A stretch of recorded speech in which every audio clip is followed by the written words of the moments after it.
Sausage দিয়ে একটি মজার রেসিপি তৈরি করে ফেলবো খুব সহজে। বিকালের নাস্তা রাখতে পারেন এই মজার রেসিপি। আপনার ছোট্ট বেবিকে দিয়ে দিতে পারেন খুব সহজে। এই রেসিপিটা সবাই কিন্তু পছন্দের একটা রেসিপি হবে। খুব সহজে ভিডিও দেখা প্রসেসে আপনারা যদি রেডি করে ফেলেন খুব সহজেই কিন্তু তৈরি করে ফেলতে পারবেন এই মজার ফুলকো ফুলকো সসেজ দিয়ে তৈরি এই রেসিপিটা। তো খুব সহজে তৈরি করে ফেলবো আজকের এই রেসিপি। তো এখন সম্পূর্ণ উপকরণগুলোকে ভালো করে মিক্স করতে হবে। অবশ্যই ভালো করে মিক্স করে নেবেন।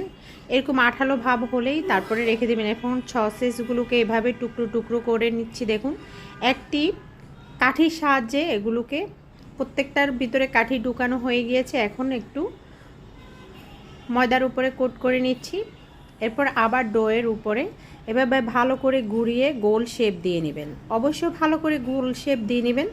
তারপরে ভাজার সময় এটা হালকা তেলে দিয়ে দিবেন। এরপর আস্তে আস্তে এটা ফুলে উঠবে।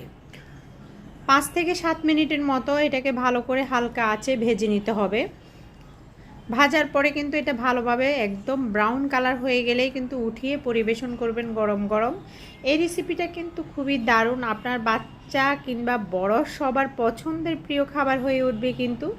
তো এই গরম গরম এই লুচি বলেন যেটাই না বলেন, আপনারা এটা সুন্দর একটি নাম দিয়ে দিবেন। খুব মজার, খুবই টেস্টি।